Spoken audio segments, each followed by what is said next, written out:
Não desista. Acho que é um tema muito pertinente. Se não fosse Deus, não colocaria no meu coração. Então eu não acho, eu tenho certeza, na verdade, que é um tema muito pertinente, até porque nós estamos vivendo tempos difíceis. Índices pandêmicos, e quando eu falo índices pandêmicos, eu não estou falando de Covid-19 não. Eu estou falando de índices pandêmicos de depressão.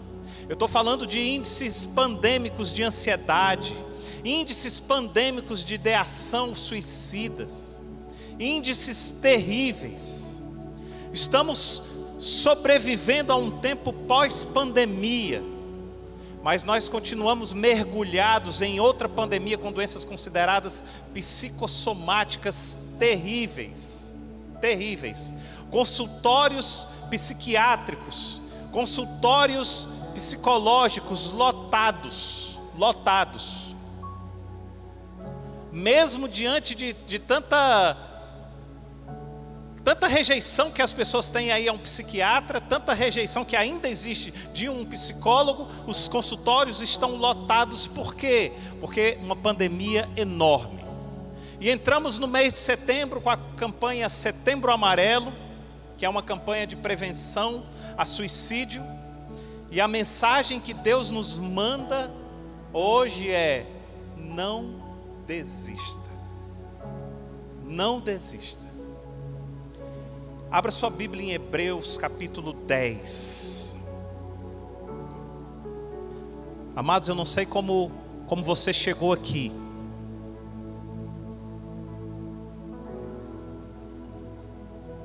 Mas eu espero que você saia uma outra pessoa. Essa igreja, ela não tem poder nenhum em transformar a sua vida, mas o Espírito Santo que aqui está tem. E é nele que nós confiamos, de que você saia confiante e de que você não desista. Não desista. Eu não sei o quão dura está a sua vida. Eu não sei o quão pesado está o seu fardo. Mas uma coisa eu sei, querido: Deus é capaz de aliviá-lo. Deus é capaz de trazer prazer e paz, mesmo acima de qualquer entendimento, independente de qualquer entendimento. A paz que excede qualquer entendimento. E a minha oração nessa noite é que essa paz te alcance. É que essa paz chegue até você. Hebreus capítulo 10, a partir do verso 35, diz o seguinte: não abandoneis, portanto, a vossa confiança. Ela tem grande galardão. Com efeito, tendes necessidade de perseverança, para que, havendo feito a vontade de Deus, alcanceis a promessa. Porque ainda dentro de pouco tempo, aquele que vem virá e não tardará. Todavia, o meu justo viverá pela fé. E se retroceder nele, não se comprais a minha alma.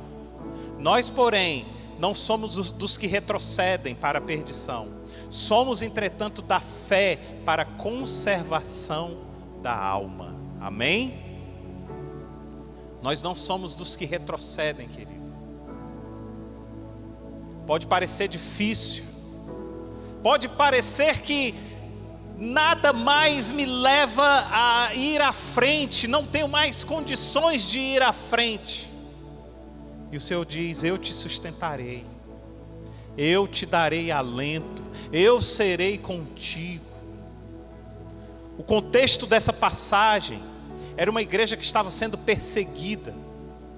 Cristãos já estavam sendo presos, cristãos executados, e Paulo traz um apelo à perseverança. Talvez você diga: ah, pastor, mas isso foi naquele tempo. Realmente, querido, hoje nós temos algumas peculiaridades um pouco diferentes. Se por um lado nós não somos tão perseguidos assim ainda, e no Brasil, porque já temos lugares com perseguições terríveis, né? Isso está mudando. E talvez você diga: está mudando, mas muito lentamente. Querido, não é lentamente não. é na velocidade que o inimigo quer pegar a presa. Quem nunca aqui chegou em casa com vontade de ficar naquela caixa do vazio e liga a televisão e está no Animal Planet? Você deixa lá porque você não quer assistir nada, na verdade. E aí mostra o leão caçando a gazela. E você acha interessante, porque na verdade você não quer ver nada. E o leão, ele não vai nem devagar nem rápido, ele vai na velocidade suficiente para que a gazela não perceba que existe um leão atrás dela. Então a velocidade que o leão imprime é a velocidade suficiente para que ele não seja percebido pela presa. Ei, o inimigo percebe, ou ele impõe uma velocidade suficiente para que você, presa do inimigo, não perceba que ele está à caça. É impressionante porque quando o caçador chega perto, seja o leão, seja o tigre, que ele chega perto o suficiente, então ele ataca. E é assim na nossa vida espiritual. A Bíblia diz que o diabo está ao derredor, esperando, e você sequer percebe que existe um predador atrás de você. Então não é tão devagar assim não. E independente se nós já estamos nesse nível aqui de Hebreus 10 ou não, nós temos umas situações que são muito parecidas e situação inversa também. Porque naquele tempo, matavam os cristãos porque os cristãos não paravam. Hoje em dia os cristãos estão desistindo por si só. Hoje em dia os cristãos estão parando por si só. Que situação nós estamos vivendo? Um cristão brasileiro escreveu uma carta dizendo que estava orando pelos perseguidos da África. E um pastor de lá disse: querido, nós é que estamos orando por vocês. Como assim? Nós não estamos sendo perseguidos. Ele disse: por isso mesmo. Por não serem perseguidos, vocês estão mortos. Nós aqui acordamos todos os dias na perspectiva de sermos presos e executados. Por isso todos os dias nós oramos a Deus. Todos os dias nós nos prostramos a Deus. Todos os dias nós colocamos nossos dias à disposição do Senhor, porque talvez seja o nosso último dia. E vocês aí? Então deixa eu te dizer uma coisa: qual é a igreja que está precisando de mais oração? A igreja da África que está sendo perseguida? Ou a igreja do Brasil que já está morta?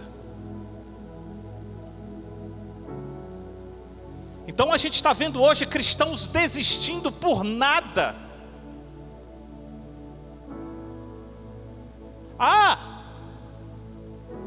Hoje o dia amanheceu meio nublado, não vou não. Desisto de ir para a igreja hoje, eu acho que vai chover. Ontem eu não tive uma noite muito boa de sono, não. Desisto de ir para a igreja hoje, vou ficar descansando. Como eu tive um dia terrível, como eu tive um dia difícil, hoje eu não vou para o turno de oração, não. Vou descansar em casa. E o diabo dá risada e diz: é isso, ganhei mais um dia na vida desse aí. Quantas vezes nós chegamos aqui às quartas-feiras, ao final do dia acabado, um dia terrível, e a gente sai renovado. Quantas vezes a gente vai para o comunhão em mesa, cansado, sexta-feira à noite, final de semana, com toda aquele acúmulo da semana nas costas, e sai renovado. Mas desistimos, estamos desistindo, estamos abandonando a confiança em Deus. E a palavra de Hebreus é muito clara: não abandoneis portanto a vossa confiança, ela tem um grande galardão. Sabe de uma coisa, queridos? As pessoas até confiam em milagres, elas confiam, mas elas sempre querem que os milagres ocorram na hora e no tempo delas. Não é assim que funciona. Não é assim. O milagre, ele é na hora e no tempo de Deus. Não abandoneis, portanto, a vossa confiança. Pastor, mas está demorando. Querido, está demorando porque é no tempo dele. É no tempo dele. As pessoas estão sujeitas a nos trair, sim. Os políticos têm nos traído. As circunstâncias muitas vezes se viram contra nós. Mas o nosso Deus é fiel, o nosso Deus jamais mudará. O Salmo 27 diz assim: espera no Senhor, seja forte, coragem, espere no Senhor. Espere no Senhor. Como as pessoas estão desistindo rápido, desistindo dos seus projetos, desistindo dos seus sonhos, desistindo da sua vida, enquanto Deus diz: ei, aguenta mais um pouco, é para o seu aprendizado, espera no Senhor, seja forte. Mas por que eu não estou aguentando então, pastor? Porque você não está esperando no Senhor, você está esperando em você mesmo. Existe uma grande diferença, querido, porque quando você espera em você mesmo, você espera carregando todo o peso. Mas quando você espera no Senhor, você entrega o peso a Ele e diz: Senhor, me ajuda a carregar isso. Então, queridos, essa foi uma introdução, e agora a gente vai esmiuçar e detalhar algumas coisas que nós precisamos entender nesse tempo. E entendendo isso, você vai perceber que o cristão, ele não pode desistir. Hoje nós vamos falar 3 coisas simples, muito simples, mas que se o cristão desistir delas, será como um suicídio espiritual. Suicídio espiritual. São coisas importantíssimas para a vida do cristão. Pai, eu peço que o Senhor abra nesse momento os nossos olhos espirituais. Eu peço que o Senhor abra, Senhor, o nosso entendimento, expanda o nosso entendimento, Pai. Eu peço que o Senhor abra os nossos ouvidos e principalmente, Pai, que o Senhor afaste qualquer distração desse lugar, Pai, em nome de Jesus, Senhor. Em nome de Jesus. Amados, a primeira coisa que nós não podemos desistir, mas que muita gente já desistiu, é de orar. Muita gente já desistiu de orar, enquanto o orar, ele é como o respirar do cristão. Abra sua Bíblia em Daniel capítulo 6. Daniel capítulo 6.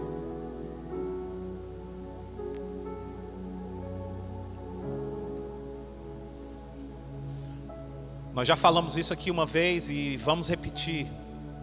Todo ser vivo, seja uma ameba, um ser unicelular, seja o ser mais pluricelular e mais complexo que você imaginar, todo ser vivo, ele tem como fonte principal a fome. Todo ser vivo sente fome. Ele precisa se alimentar de algo. Pastor, por que o senhor está dizendo isso? Eu estou dizendo isso pelo seguinte, querido. Muito simples. Se você não sentiu fome de Deus nessa última semana, se você não sentiu sede de Deus nessa última semana, é porque você não está vivo. Simplesmente é porque você não está vivo, você está morto. Porque com certeza, quando der a hora de você comer, o teu organismo vai acusar e vai dizer: ei, come, ei, está com fome, ei, está com sede, ei, você começa a pensar nisso. Mas quando a gente está vivo espiritualmente, sabe o que acontece? Puxa vida, hoje eu não tive meu tempo com Deus, hoje eu não fiz a minha leitura devocional, hoje eu não tive o meu tempo de oração, eu preciso ter, eu estou com fome disso. Se você não sentiu fome de Deus nesses últimos tempos, eu sinto dizer que você está morto. Ei, mas deixa eu te dizer uma coisa. O Deus que habita nesse lugar, O Deus Todo-Poderoso, Ele é um Deus que ressuscita mortos. É um Deus que diz: Lázaro, sai. E nesse momento Deus está dizendo para você: ei, sai, viva. Ele não estava dizendo: ei, Lázaro, sai para continuar sendo o mesmo Lázaro de sempre. Ele estava dizendo: Lázaro, eu tenho uma vida nova para você.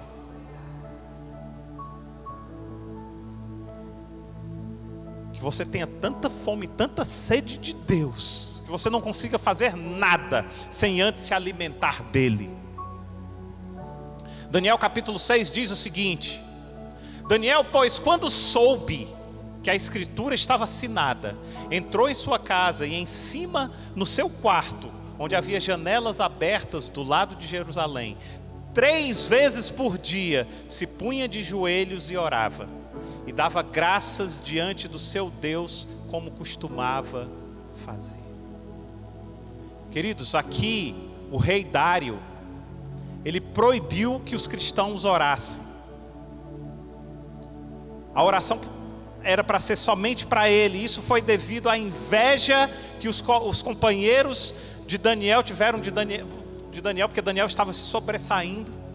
E houve um decreto do rei proibindo a oração. E a Bíblia diz que Daniel, 3 vezes por dia, se ajoelhava e orava.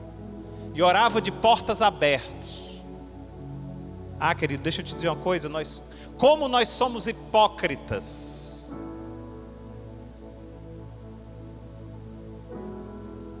Porque não temos orado nem no secreto, quanto mais de portas abertas. Ah, pastor, mas a Bíblia diz, o próprio Jesus disse: quando orares, entra no secreto. Você tem feito isso? Tem feito realmente? O que a Bíblia está querendo dizer aqui é que Daniel dava mais importância ao decreto de Deus do que ao decreto do rei. Que ele não fechou a porta porque ele sabia que era mais importante olhar para os céus do que olhar para o decreto do rei. E Daniel orava 3 vezes por dia. Quando a maioria dos cristãos de hoje já desistiu de orar há muito tempo. Talvez você não esteja nesse grupo, que não tem orado, e talvez você quer estar nesse grupo de oração. Deixa eu dizer para você uma coisa, querido. A oração, ela tem mais poder do que a gente pensa. Recentemente, e agora os cientistas vão ter que engolir isso.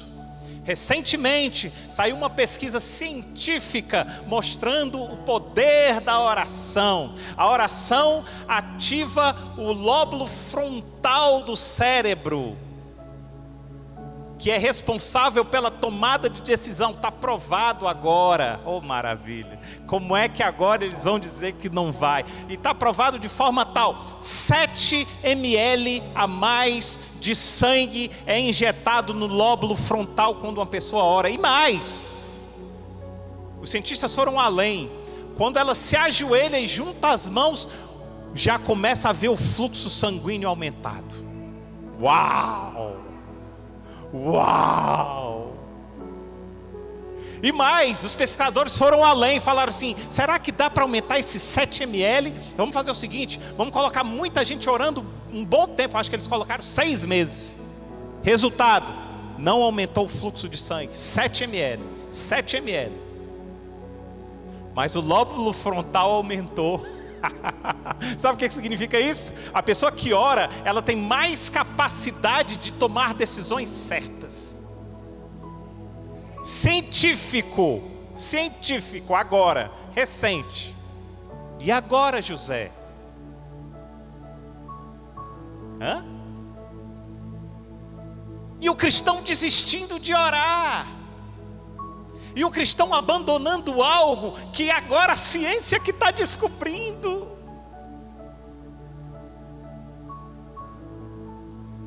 É novo isso.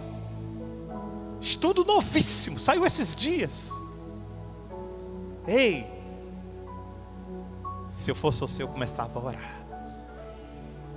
Se eu fosse você, eu começava a orar. Mas vai ficar todo mundo cabeção, querido. vai aumentar, todo mundo com lóbulo frontal. E aí eu olhava, rapaz, o que foi que aconteceu? Rapaz, é oração, meu irmão, oração. Olha o tamanho da cabeça. Quem dera que o cearense fosse conhecido como cabeção da oração, né? Mas não é. Quem dera, né? Vamos lançar essa campanha, né? Espaço tem. Espaço nós temos, né? Não temos a desculpa. Amém? Nós somos privilegiados. Deus fez o cearense privilegiado. Agora ora, querido. Vamos orar. Eu quero dizer para você que a sua oração, ela não vai mudar Deus. Não pense que orando você vai conseguir mudar Deus. Mas essa oração vai mudar você. E deixa eu te dizer uma coisa. Eu nunca vi alguém que mudou orando que mudasse para pior. Nunca.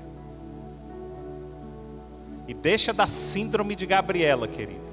Eu nasci assim, eu sou mesmo assim, vou morrer assim, Gabriela. Não. Quando você tem a síndrome de Gabriela, sabe o que você está querendo dizer para Deus? Aliás, sabe o que você está dizendo para Deus? Deus, você não tem poder de me curar. Deus, você não tem poder de me transformar. Porque eu nasci assim, eu vou morrer assim, Senhor. Aí sabe o que Deus faz? Ah, é? Sério? É assim que você pensa? Pois você vai ver. Pois você vai ver, querido. Você precisa mudar.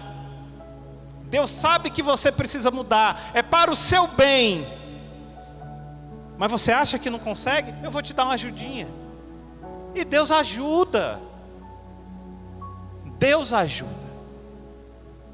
Mas quando você olha para Deus e diz: Senhor, eu preciso mudar, Senhor. Eu não estou conseguindo, mas eu preciso. O Senhor sabe, Senhor, o quanto eu preciso mudar, mas não estou conseguindo, Senhor, me ajuda. Sabe o que Ele diz? Muito bem, meu filho, agora deixa comigo. Deixa comigo. De uma forma ou de outra, querido, você vai mudar. A questão é, como você vai mudar? E Deus te ajuda das duas formas. A primeira forma dá a intenção de que há uma queda de braço entre você e Deus. Esquece isso. Deus não faz queda de braço com ninguém, não. Até porque seria covardia demais. Mas Ele não sai dos planos dEle por causa dos seus planos. Por isso nós falamos aqui de uma coisa chamada azimuth celestial. O que é um azimuth? Azimuth, para quem já foi militar, sabe. Azimuth, você pega uma bússola e a bússola sempre vai apontar para o norte. Sempre. Às vezes você vai para outros sentidos, mas a bússola sempre está apontando para o norte. Quando você pega a sua vida e você consegue encaixar exatamente no norte da bússola, então você pegou o azimuth da bússola. Vamos supor que você precise ir para o norte. A primeira coisa que você precisa fazer é pegar o norte da bússola e você caminhar num azimuth com a bússola. Estão entendendo? Azimuth espiritual é que Deus sempre tem um caminho para você. Quando você consegue pegar o seu caminho e encaixar no caminho de Deus, aí você tem um azimuth espiritual. Meu querido, quando você consegue o azimuth espiritual, milagres acontecem, coisas tremendas acontecem. Agora faz o seguinte: pega o azimuth celestial. Pega o azimuth celestial. Daniel orava 3 vezes ao dia. Aqui não se trata de quantidade, mas com certeza se remete a um tempo específico, um tempo determinado. Daniel, ele separava um tempo para orar. Daniel valorizava o tempo de oração. Daniel tinha a oração como parte da sua vida. Nós falamos muito dos muçulmanos, mas os muçulmanos, eles têm uma coisa linda. Chega uma hora que eles, onde quer que eles estejam, eles se ajoelham e se viram voltado para Meca, né? E lá... E nós criticamos isso, ok. Mas quantas vezes você se ajoelha diante de Deus e se curva diante do poder de Deus na sua vida? Quantas vezes?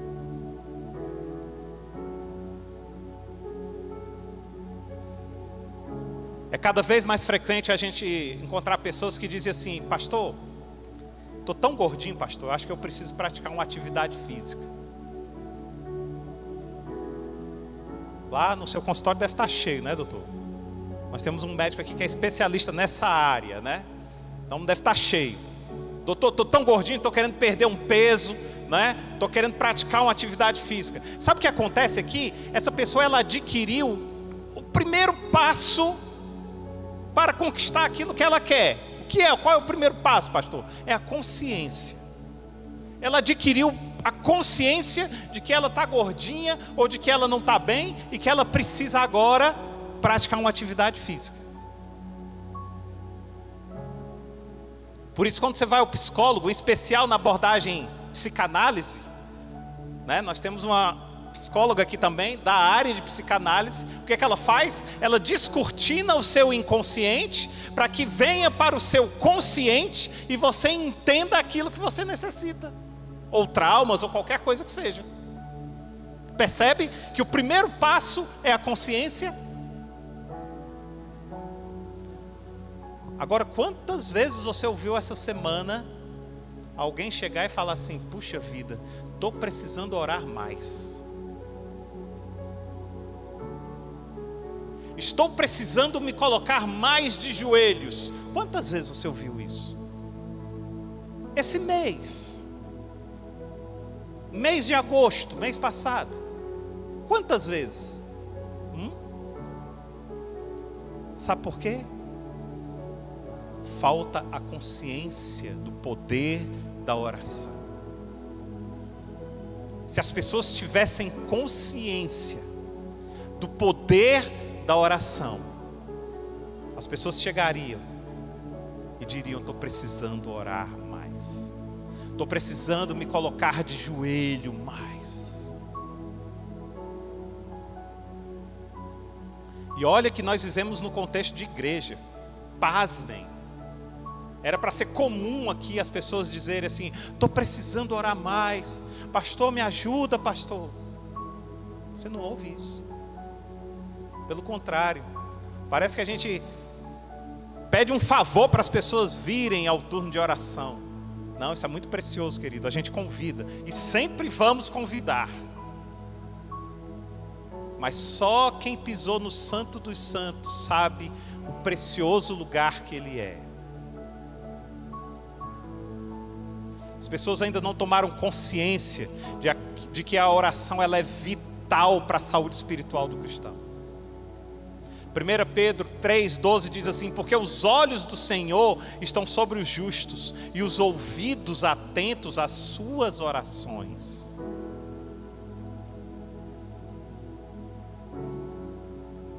Os ouvidos de Deus estão atentos, queridos, a qualquer súplica que você faça. Qualquer súplica. E quando não oramos, nada chega aos ouvidos de Deus. Mas pastor, mas eu sei que Deus sabe tudo do que eu preciso. Sabe sim, querido. Inclusive Ele sabe que você precisa orar. Miguel acha graça, né? Ele sabe tudo, inclusive que você precisa orar. Por isso que Ele pede que você ore, porque Ele sabe que você precisa. Não é porque Deus tem necessidade de que você ore, não. É porque você precisa. E Ele não vai abrir mão disso. E Ele sabe que quando você não ora, dizendo que é porque Ele já sabe tudo, Ele sabe que isso é uma desculpa, porque Ele sabe tudo. Qual a desculpa nós vamos dar para Deus? Senhor, o Senhor sabe de tudo. Ele sei. Por isso estou pedindo para você orar. Você está precisando, querido. Você está precisando muito orar. Não é assim? Com a nossa vida. E Deus sabe que você precisa ter intimidade com Ele. E uma das formas de ter intimidade com Ele é a oração, querido. A oração te leva para um lugar secreto em Deus, em que só você e Ele, e aí você pode ser quem você é. Sabe aquela música que a gente canta? É aqui que eu me sinto muito bem e não há outro lugar melhor. Isso em oração você consegue acessar esse lugar. Em adoração você consegue acessar esse lugar. Por isso, queridos, não desista da oração. Não desista. A segunda coisa que o cristão não deve desistir é da fé. No verso 38 de Hebreus 10 diz: todavia o meu justo viverá pela fé, e se retroceder, nele não se compraz a minha alma. A Bíblia diz o meu justo. O meu justo. Eu estava meditando nessa passagem de Senhor, então quer dizer que existe um justo que é teu? Ah, Senhor, então eu quero. Então eu quero. Qual é o preço que tem que pagar aqui, Senhor? Meu justo. Já parou para pensar nisso? Ou seja, não é um justo qualquer, não é aquele que é justificado pelo mundo, é aquele que é justificado por Deus. Ah, eu quero. A gente costuma falar aqui, já falamos várias vezes, querido. Tenha sede das coisas de Deus e diga: Senhor, eu quero. Corra atrás. Jacó tinha todos os defeitos do mundo. Aprenda isso. Eu vou parar de falar isso, ou não, ou eu vou aumentar ainda. Jacó tinha todos os defeitos do mundo, era um enganador. Já nasceu agarrado no calcanhar do irmão. Mas Jacó tinha uma qualidade que até hoje eu digo, é essa que eu quero. Jacó era ávido por bênção. Ávido por bênção. Apesar de ser enganador, enganava, mas ele enganava porque ele queria bênção. Roubou a bênção de Esaú. Saiu abençoado. E quando ele encontrou um anjo, ele disse: você não vai embora sem me abençoar, não. Jacó é um anjo, Jacó. Jacó, um desse aí matou 180 mil guerreiros assírios, Jacó. Jacó, mas eu vou me atracar com ele. Eu vou porque eu não saio sem a minha bênção. Não, Jacó, você vai sair morto daí, Jacó. Não deu outra. Morreu Jacó. Nasceu Israel. Saiu morto da guerra, querido. Sabe o que às vezes nós precisamos? É morrer. Nós estamos precisando morrer, querido. Morrer para Deus. Ter um encontro com um anjo que mata 180 mil assírios e sair morto. E não sair mais o Márcio, mas sair aquele que o Márcio quer, aquele que Deus quer que saia. É isso. E a maior bênção de Jacó foi ter o seu nome escrito no livro dos livros. Você não vai ver nenhum livro escrito Abraão, Isaac, Esaú. Nenhum. Abraão, Isaac e Jacó. Sabe por quê? Porque quando você é ávido por bênção, querido, não importa o seu passado, não importa nem quem você é, não importa se você é enganador, não importa se você seja o que for, quando você tem um encontro com a bênção, ela transforma a sua vida, a ponto de te dar uma nova identidade, uma nova história. É isso. Não desista da sua fé. Se for necessário ter um embate com um anjo, tenha.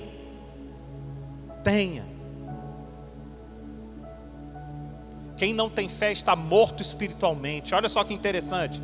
Você já notou que a gente se movimenta pela fé que nós temos? Já notou isso? Vou dar exemplos para vocês. Um menino que não tem fé, que vai passar de ano. Ele não tem fé, não vou passar não. Você acha que ele se empenha nos estudos? Claro que não. Porque todos nós nos movimentamos pela fé. Uma pessoa que perdeu a fé no seu trabalho, você acha que ela vai trabalhar com empenho? Não vai. Porque nós nos movimentamos pela fé. Uma pessoa que perdeu a fé no seu casamento, você acha que ela vai investir na relação? Não vai. Porque nós nos movimentamos pela fé. Com Pedro foi assim. Pedro passou a noite inteira pescando, a noite inteira jogando a rede no mar, a noite inteira até perder a fé. E olha que Pedro era experiente no que ele fazia. E quando ele está recolhendo as redes, Jesus diz assim: ei Pedro, vamos dar uma pescadinha? Aí Pedro: não, Senhor, pesquei nada, hoje está péssimo para peixe, está ruim para peixe. O que Pedro estava dizendo para Jesus é: eu perdi a fé, eu perdi a fé. Sabe o que é que Jesus disse para Pedro? Pedro, volta para o barco. Mas Senhor, eu não pesquei nada. Pedro, volta para o barco. Mas Senhor, qual é a diferença, Senhor? Não mudou maré, não mudou nada. Pedro, a diferença é que agora eu vou contigo.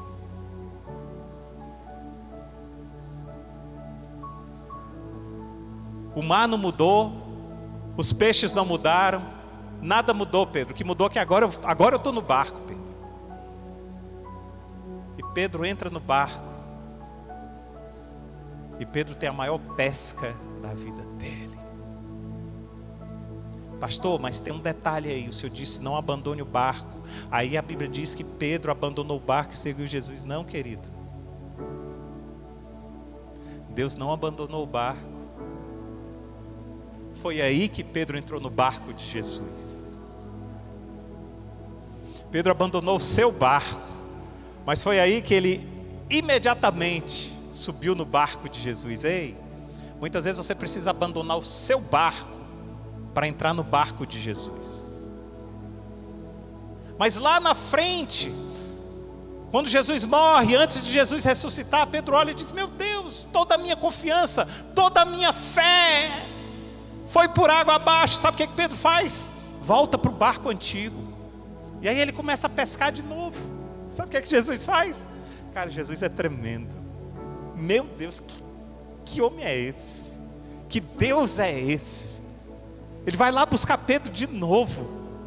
Ele vai lá de novo e diz: Pedro está lá pescando, dizendo assim: vou voltar para a minha vidinha, vou voltar para o meu passado. Jesus diz assim: Pedro, o que tu está fazendo aí, Pedro? O barco é outro. Já não te falei que você não vai ser mais pescador de peixe? Pedro olha e diz: Jesus.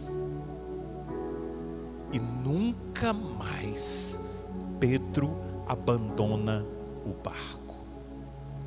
Nunca mais Pedro desembarca do barco de Jesus. Ei, querido, deixa eu te dizer uma coisa. Não perde a tua fé, não. Não desiste da tua fé, não. A tua fé, ela vai te levar a lugares que você nem imagina. No tempo certo, ela vai te levar. Ela vai. Pedro nunca mais abandona o barco. E o que foi que Pedro ganhou? Pois é, pastor. Então era isso, era nesse ponto que eu queria chegar, pastor. O que foi que Pedro ganhou? Basta para você a vida eterna ao lado de Jesus, ao lado do mestre que ele tanto amava? Ou você está com a sua visão turva e curta, achando que ele ganhou ser crucificado de cabeça para baixo?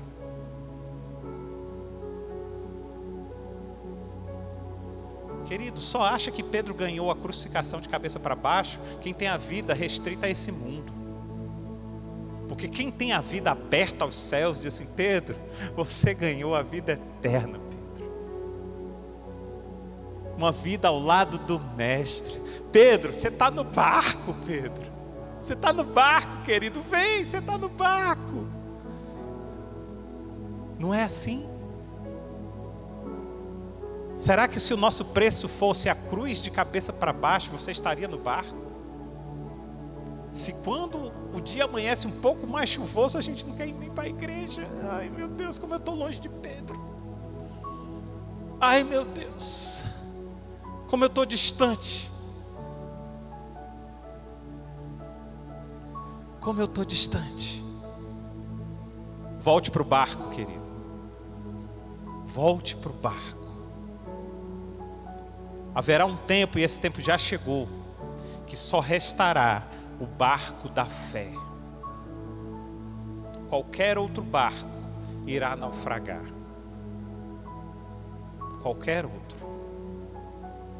Entre nesse barco. O meu justo viverá pela fé. E se retroceder, nele não se compraz a minha alma. A terceira coisa que o cristão não pode desistir. Primeira, oração. Segunda, fé. E a terceira, relacionamento, relacionar. Gênesis 2,18 diz: não é bom que o homem esteja só. Querido, deixa eu te dizer uma coisa. Se você está só, você já não está bem. Pastor, mas eu estou melhor do que quando eu estava com ele. Ok, então você estava péssimo e agora pode estar ruim. Mas bem você não está, porque a palavra diz que não é bom que o homem esteja só. Bem você não está. Nós aqui na casa de oração a gente aprende a síndrome do meio do caminho. O que é a síndrome do meio do caminho? Você estava péssimo, aí você caminha, chega no meio do caminho, você fica olhando para trás e fica dizendo: ó, para, deixa de crescer, mas fica olhando para trás dizendo: ó, melhor do que quando eu estava lá, é melhor do que quando você estava aqui, mas é melhor você estar aqui. Cuidado, porque a síndrome do meio do caminho tem impedido muita gente de chegar na excelência de Deus. É melhor estar só do que estar mal acompanhado? É verdade, mas é sobremodo melhor estar bem acompanhado do que estar só. Vá para o sobremodo melhor e não pare no meio do caminho. É isso. Relacionar-se. João 13:34, Jesus nos dá um novo mandamento. Olha o mandamento que Jesus nos dá. Portanto, agora dou a vocês um novo mandamento: amem-se uns aos outros, assim como eu os amei. Vocês devem amar uns aos outros. Ei, deixa eu te falar uma verdade. Não existe amor à primeira vista. Uau! Mas a minha gatinha, pastor, querido, não existe. Amor é relacionamento. Porque se existisse amor à primeira vista, você via uma mulher num outdoor, e aí você se apaixonava por ela, e aí você nunca mais ia conseguir viver sem ela, porque aquela mulher do outdoor foi o seu amor à primeira vista. Não, amor ele requer caminhada. E quando Jesus diz assim: amem-se uns aos outros, ele está dizendo: caminhe, conheça. É lógico que quando eu olhei a Regina, eu vi: opa, essa mulher de Deus, é? Mas não era amor. Não era amor. Amor eu tenho hoje por ela. Tenho hoje. Olhar para ela e falar assim: meu amor, eu te amo, porque eu já caminhei contigo bastante para te conhecer. Não é porque ela seja perfeita e eu muito menos, mas porque é no caminhar que você se torna um. Ei, eu e o Pai somos um. Quer ser um com o Pai? Caminhe com Ele.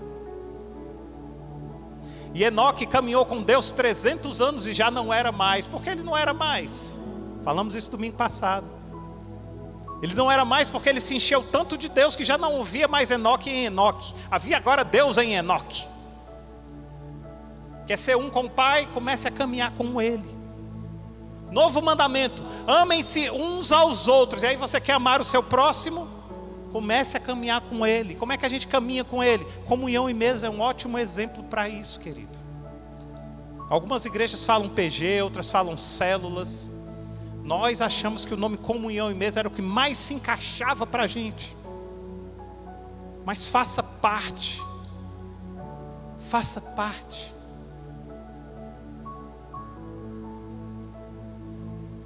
Já pensou? Hoje, antigamente não, antigamente era fácil fazer amizade. Como está difícil fazer amizade hoje? Já parou para pensar nisso? E as igrejas favorecem isso para você, para que você tenha uma família, para que você não ande só, porque não é bom que o homem ande só, e você não aproveita. Não aproveita.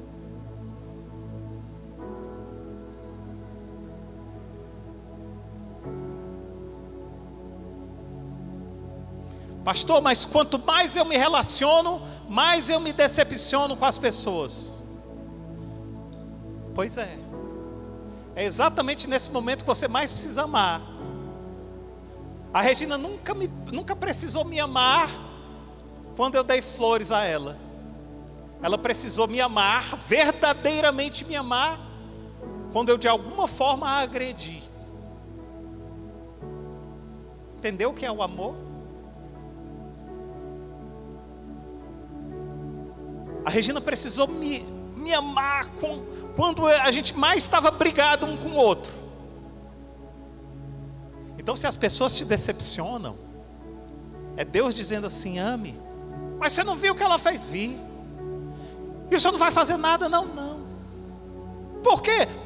Porque a justiça é minha. Mas o senhor está vendo? Estou vendo. Mas por que você não faz nada? Porque agora quem tem que aprender é você, não é ela. O tempo dela vai chegar. Esse é o teu. A gente está fazendo um curso, eu e a Regina. E nesse curso a gente tem aprendido uma coisa muito interessante que eu quero passar para vocês. No momento adequado a gente vai passar. Mas é aprender a dizer para as pessoas o que está por trás dessa tua ação. O que está por trás desse teu sentimento? Olha, a gente está usando isso nessas últimas semanas. Isso é esclarecedor. Tipo assim, eu chego para a Regina e fiquei muito chateado com o que você me disse. Você disse isso. Ela chega e diz assim: o que está por trás desse seu sentimento? Aí eu volto para mim e digo: carência, tal. Aí ela diz: pronto, aí a gente vai tratar o que está por trás do que eu senti, mas vai tratar também o meu sentimento. Tem sido esclarecedor isso, muito bom. Mas o que está por trás do que te impede de mergulhar na família de Deus? Eu não estou falando nem a palavra igreja, porque pode ser que você tenha tido um trauma lá atrás, alguma coisa lá atrás, mas entenda a igreja como a família que Deus deixou. Pastor, mas eu tive traumas com a igreja. Foi, querido, mas foi a família que Deus deixou. E se é a família que Deus nos confiou, é o melhor lugar para você estar, apesar de imperfeito. Em Mateus 5, verso 43 diz o seguinte: Jesus diz assim, ouvistes que foi dito: amarás o teu próximo e odiarás o teu inimigo. Eu, porém, vos digo: amai os vossos inimigos e orai pelos que vos perseguem. Uau! Para que vos torneis filhos do vosso Pai Celeste, porque Ele faz nascer o seu sol sobre os maus e os bons, e vir chuva sobre justos e injustos. É na decepção que nós exercemos o nosso amor. Vocês viram o vídeo que está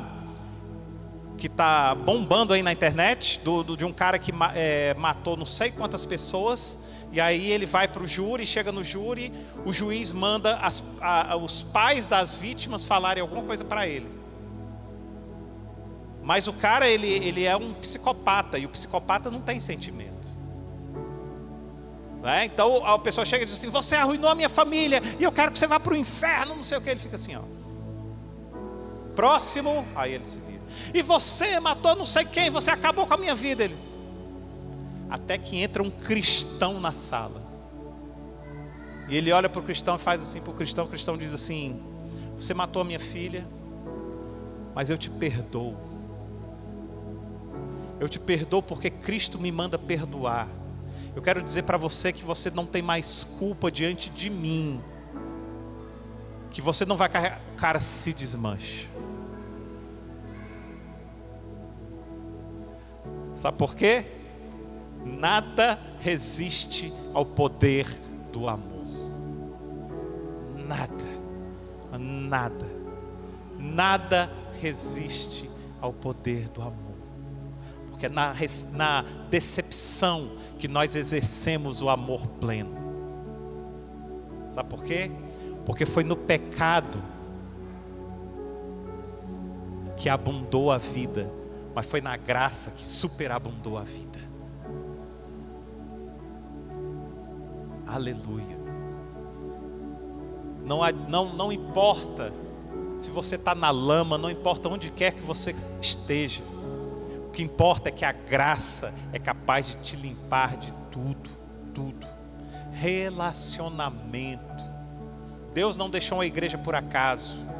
Ele deixou a igreja para que o homem pudesse se relacionar com ele e com o próximo. Da mesma forma, a igreja não chama o próximo de irmão por acaso, não é por acaso. Porque entende a importância desse relacionamento, entende que existe uma família. Deixa eu te dizer uma coisa, querido. Um dos maiores desafios do cristão é valorizar aquilo que Deus valoriza e menosprezar aquilo que Deus despreza.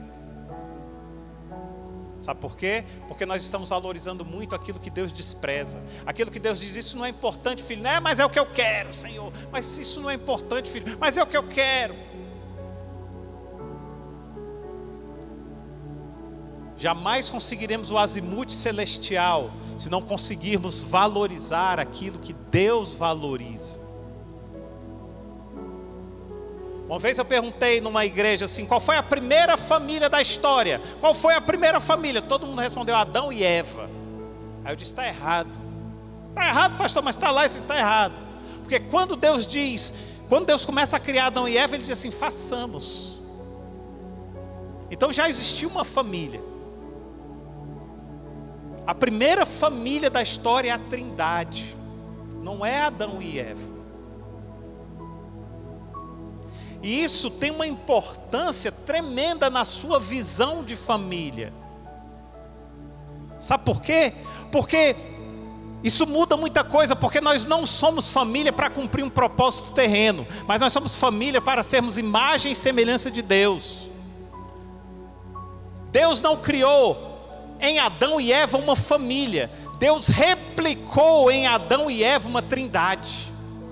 Percebe? É muito mais profundo do que a gente pensa. Eu vou criar uma família. Não, eu vou replicar a trindade naqueles ali. Quando você forma uma família, você está replicando a trindade na terra. Pode subir o louvor. Profundo. Nós precisamos entender a profundidade do que é se relacionar. E o primeiro e o núcleo que você vai se relacionar é a sua família. Quando você olha para a sua família, você precisa ver a trindade em movimento.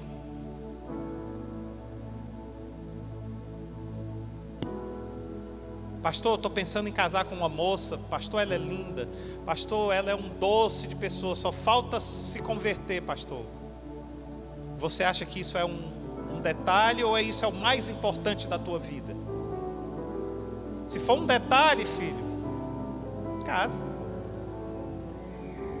Porque detalhes são detalhes, como já dizia o Roberto Carlos, né? Mas o fundamental você não pode deixar passar.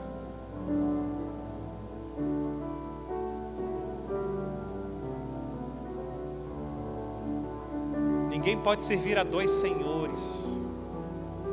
É fundamental que quando você encontre uma pessoa, você diga para essa pessoa: nós vamos replicar a trindade na nossa casa.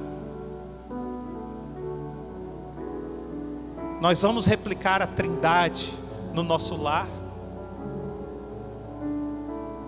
Nós vamos tentar reviver o jardim que foi perdido no Éden dentro da nossa casa. E só existe uma forma de fazer isso: se os dois estiverem sujeitos a Deus, se os dois forem cristãos convictos, atuantes. Senão não tem a menor possibilidade, querido. Não tem. Quando você olha para a igreja, você precisa ver a Trindade em movimento. Como é que está o seu relacionamento com Deus? Como é que está o seu relacionamento com a família de Deus? Não desista. Não desista. Mas o Senhor tem para você. Você é filho amado. Você é filha amada. O Senhor tem uma herança para os seus filhos. Tome posse dessa herança. Herança tremenda, herança abundante, herança generosa, querido. Herança generosa, querido. Não se demore. Não se demore. Não desista. Que essa palavra esteja emprenhada no seu coração, a ponto de você olhar e falar: meu Deus, eu não posso desistir, porque o meu Deus está comigo, porque eu estou no barco e agora Jesus está no barco comigo. Ei, se você ainda não convidou Jesus a entrar no barco da sua vida, e quando eu digo entrar no barco da sua vida, é entrar mesmo. E se você quer aceitar Jesus como seu Senhor, como seu Salvador, como aquele que vai entrar no barco da sua vida e não vai desistir de você, porque Ele não desiste de você, mas talvez você tenha desistido dele e não tenha permitido que Ele verdadeiramente entrasse no seu barco durante todo esse tempo. Ei, levanta a sua mão, nós queremos orar por você.